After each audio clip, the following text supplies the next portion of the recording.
The United States Navy made history in 1960 with the launch of USS Enterprise. This was the world's first nuclear-powered aircraft carrier. It marked a huge step forward in naval technology.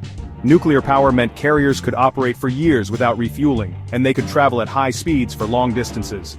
Before nuclear carriers, ships relied on oil, which really limited their range and time at sea. They needed frequent refueling stops, and that was a big problem in long operations, especially during the Cold War. The US Navy needed a better way to keep its carriers at sea. Nuclear power was the answer. The first nuclear carriers like the Enterprise proved the concept and paved the way for the powerful warships we have today. These ships are symbols of American naval power. Today, the US Navy operates two classes of nuclear-powered aircraft carriers.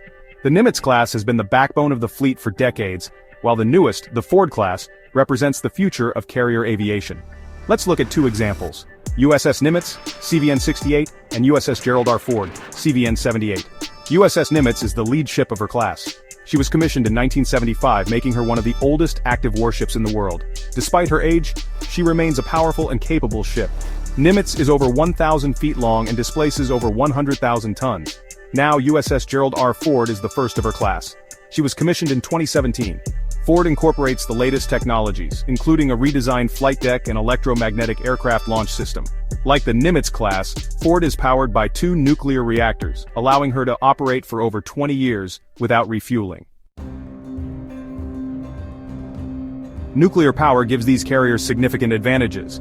First, it provides almost unlimited endurance, so they can sail around the world without refueling. This is crucial for global operations. Second, nuclear power allows for high speed.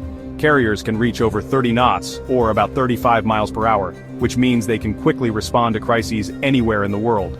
Conventional carriers are limited by their fuel and need support ships to refuel at sea. This is expensive and honestly logistically complex. Nuclear carriers don't have this problem at all. They are independent and self-sufficient, making them ideal for long deployments.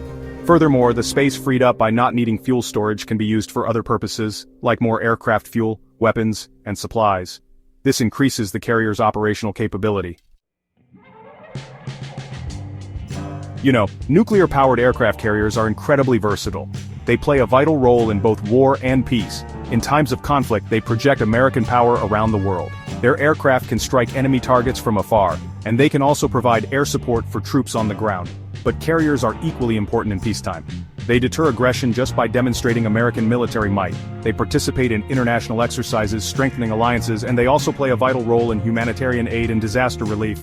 For example, after the 2004 Indian Ocean tsunami, U.S. carriers provided crucial aid. They delivered food, water, and medical supplies to affected areas, and their helicopters rescued stranded survivors. This really demonstrated the unique capabilities of these ships in times of crisis. In an increasingly complex world, U.S. nuclear-powered aircraft carriers remain vital. They are powerful symbols of American strength and resolve.